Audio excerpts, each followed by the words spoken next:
Welcome back. U.S. Secretary of State Hillary Clinton welcomed Minister of External Affairs Professor G.L. Pierce to the State Department in Washington, D.C. yesterday. In a brief photo opportunity before their meeting, Clinton reaffirmed her support for reconciliation and reconstruction in Sri Lanka. Meanwhile, speaking at the occasion, Professor G.L. Pierce said that if a reconciliation process is to be successful, it must reflect sensitivity to the aspirations of the people of Sri Lanka. The United States strongly supports the process of reconciliation and reconstruction in Sri Lanka. We have very strong, important ties between our two countries.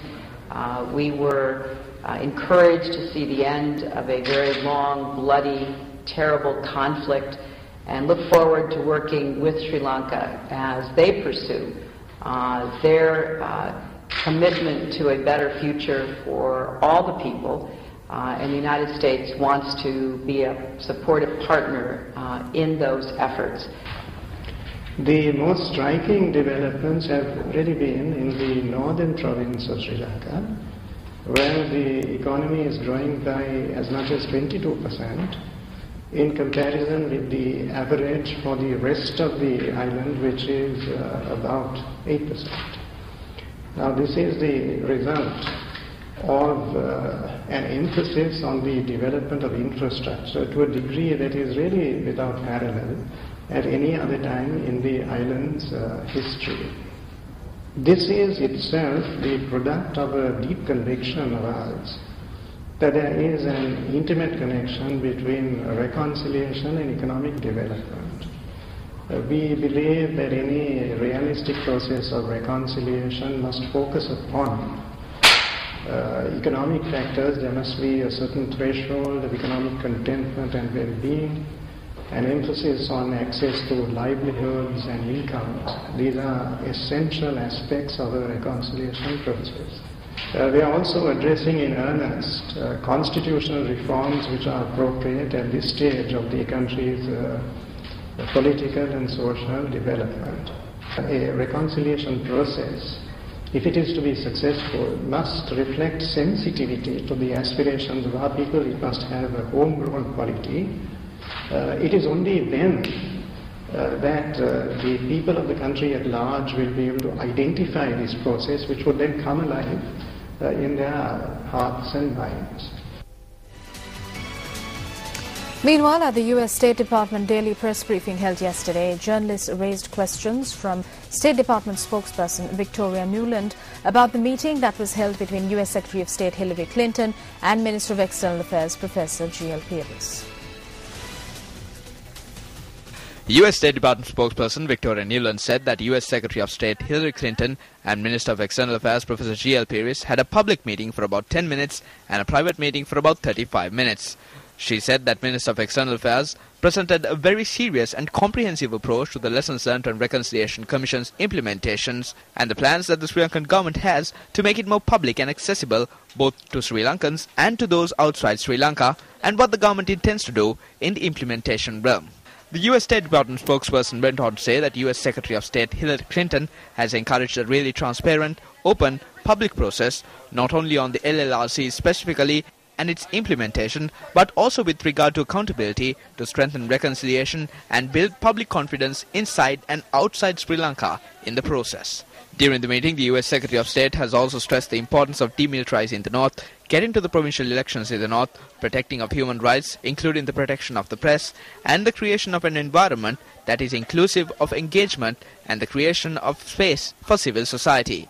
Victoria Nuland added that they had also discussed on Sri Lanka's efforts to reduce its dependence on Iranian crude oil.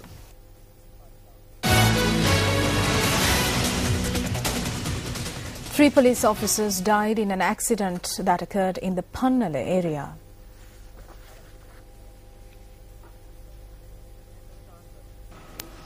Police media spokesperson SP Ajit Rohana said that the accident was a result of a collision involving a motorbike travelling from Kuliapitiya to Pannala with a stationary truck early today. 3 police constables attached to the Pannala police died in the accident.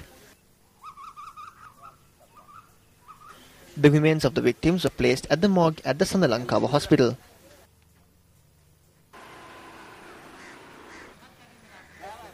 The police media spokesperson said that high speeding was the cause of the accident.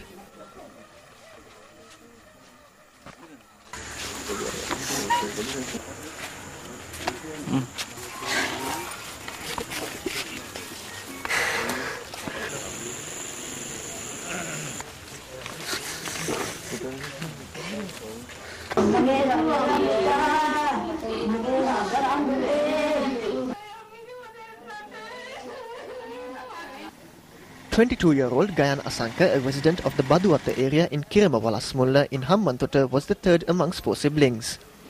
Gayan, who received his education from the Kirama Dhammananda Vidyalaya, served as a police officer for about 3.5 years.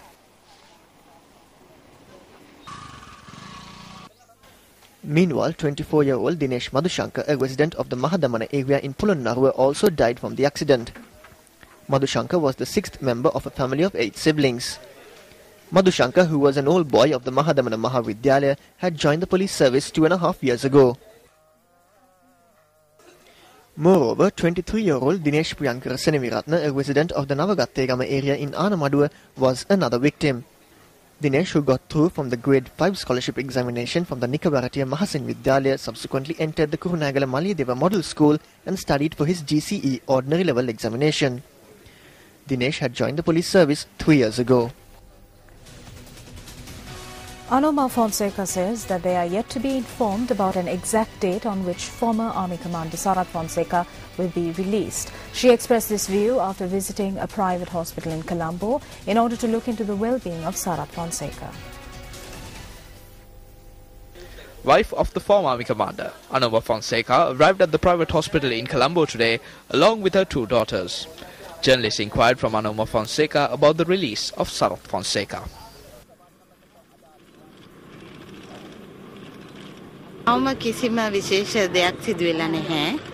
Nothing significant has taken place as yet.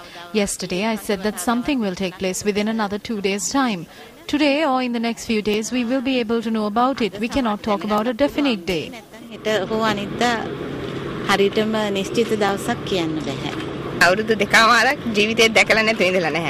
We didn't see him for 2.5 years. During the war, we saw him every 6 months. The family should be united. We are happy to see our father at least by taking such a step forward.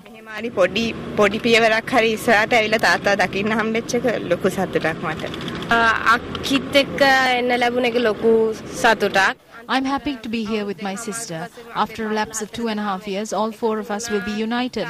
Father's eyes were filled with tears. It was a very heartwarming occasion. We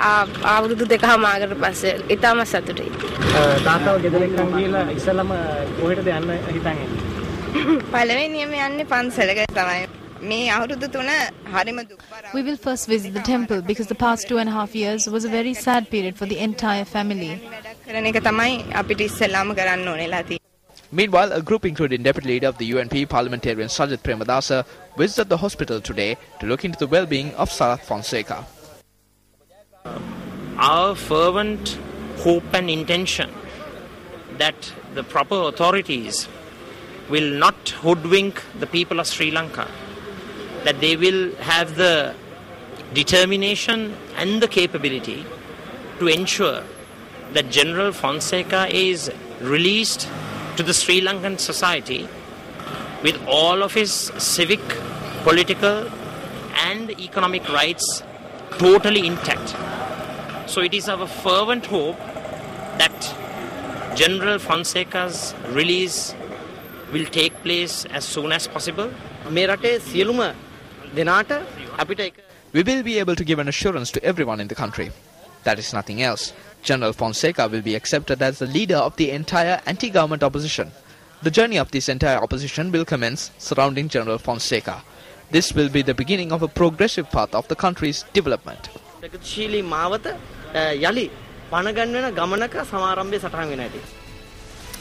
Meanwhile, addressing a function held in the Panama area in Pothuwil, Minister Vimal Weerawansa shared these thoughts on Sarath Fonseca.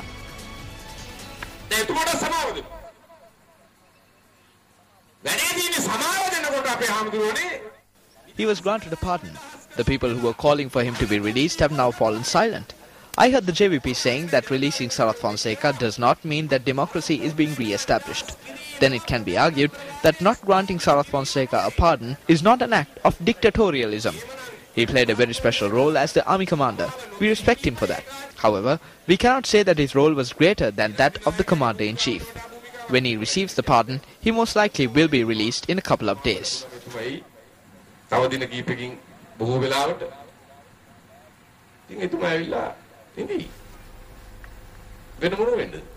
Meanwhile, General Secretary of the UNP, Tissa Attanaika, also shared his thoughts on former Army Commander Sarath Fonseca. There is no point in just releasing Sarath Fonseca. If he is being given a presidential pardon, his political rights must be restored. Else, when he is released, he will only be allowed to go back home from prison. He won't be able to engage in politics.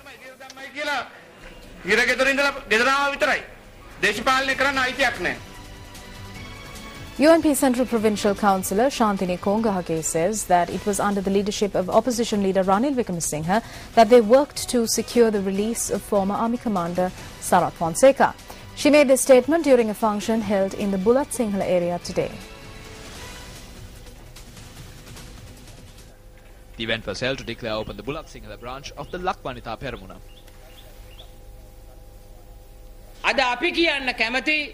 Since the day Sarath Fonseca was imprisoned under the leadership of Ranil Wickremesinghe, we got onto the streets and commenced collecting signatures to secure his release. I need to reiterate that it was under Ranil Wickremesinghe's leadership that we worked to gain his freedom. No one can forget it.